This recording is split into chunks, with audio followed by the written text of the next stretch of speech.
The next topic is what is expansion path. In economics, an expansion path, also called a scale line, is a curve in a graph with quantity of two inputs, typically physical, capital and labor, plotted on the axis. The path connects optimal input combination as the scale of production expands. A producer seeking to produce a given number of units of a product in the cheapest possible way. Choose the point of the expansion path that is called on the isocant associated with that level of output. Economics Alford and others explain expansion path as that line which reflect the least cost method of producing different level of output when factor price remain constant.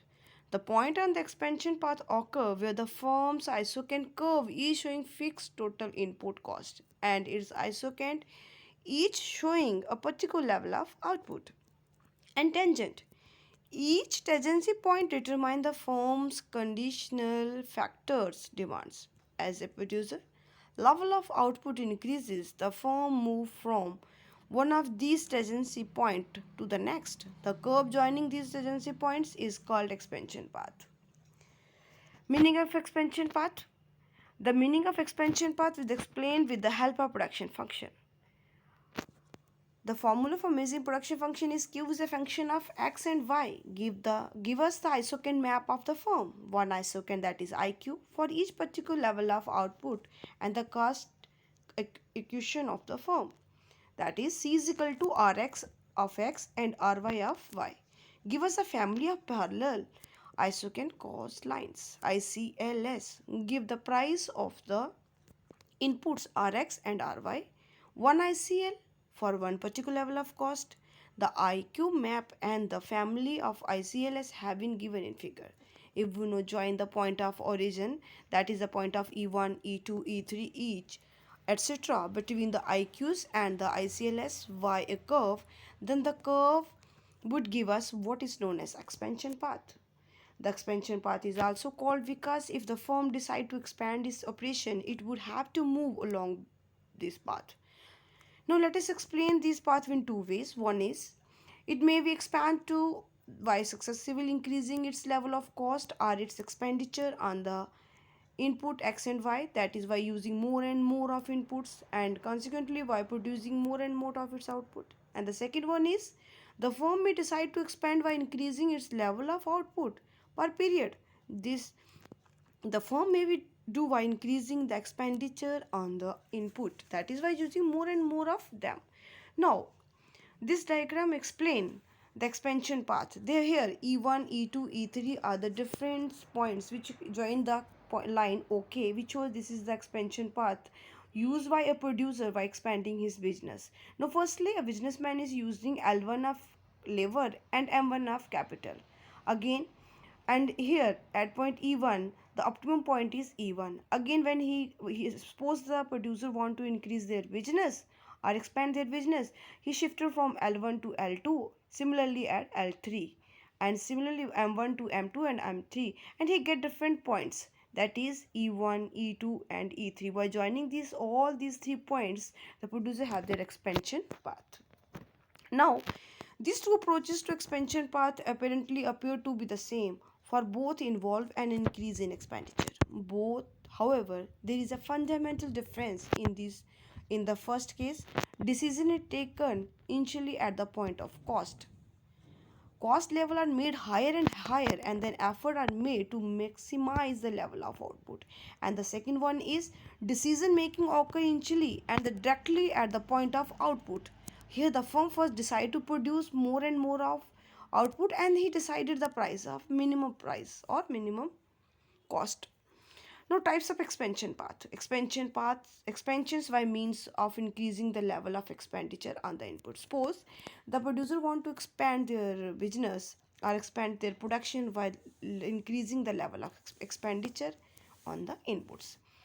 In figure, let us suppose that initially the firm level of cost is such that its ICL is L1 and M1 and output maximization subject to cost constraint occurs at the point of tangency E1 between ICN L1 and M1 and IQ, which is IQ1, At E1, the firm uses x1 of the first input and y1 of the second input to produce the maximum possible point, say q1, which is represented by iq1. Now, if the firm decided to expand by increasing the cost level from the level of L1 and M1 to that of L1, L2, M2, then the firm would be in the output maximum.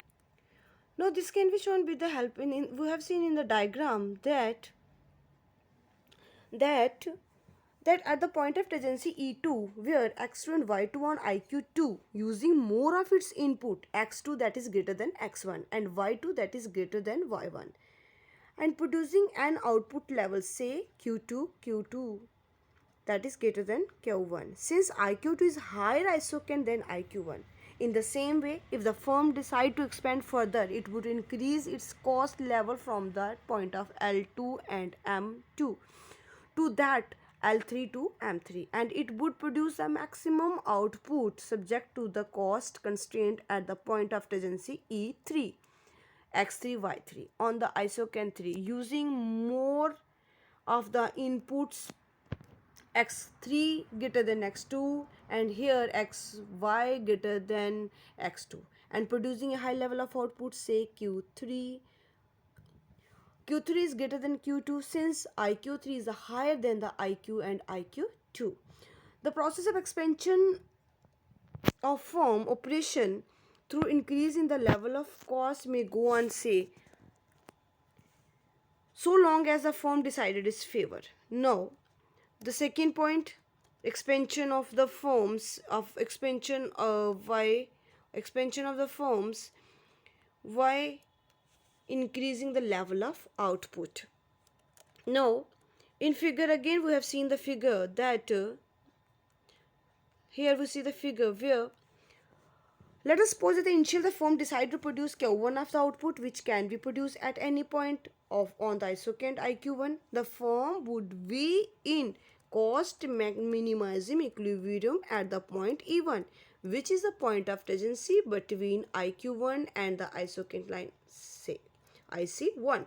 At the point E1 the firm would use xi and y quantity of two inputs and its cost amount to say C1 which is the minimum possible point.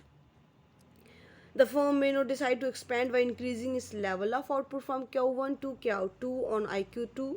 If the firm makes this decision, its cost minimizing equilibrium will be obtained at the point of tangency E2 on L2 and M2 using more of the input that is x2 is greater than x1 and x2 is y2 is greater than yn and increasing a cost level that is C2 on L2 and M2 which is the minimum possible required to produce the output of Q2. However, C2 is greater than C1. Now in this same way the firm may decide to increase again its level of output from the Q2 Q3 on IQ3. In this case the firm equilibrium point would be on the point of tangency E3 point of the tangency that is E3 where x3 and y3 on the ICL L3 M3. At E3 the firm would use still more of the input that is x3 is greater than x2 and y3 is greater than y2 increasing a cost level of C3 on L3 and M2 which is the minimum required for producing of Q3 of output. Hence the firm process of expansion may go on like this as long as it decided to expand. The expansion path again would start from the point of origin and pass through E1, E2, E3, etc. Now thank you.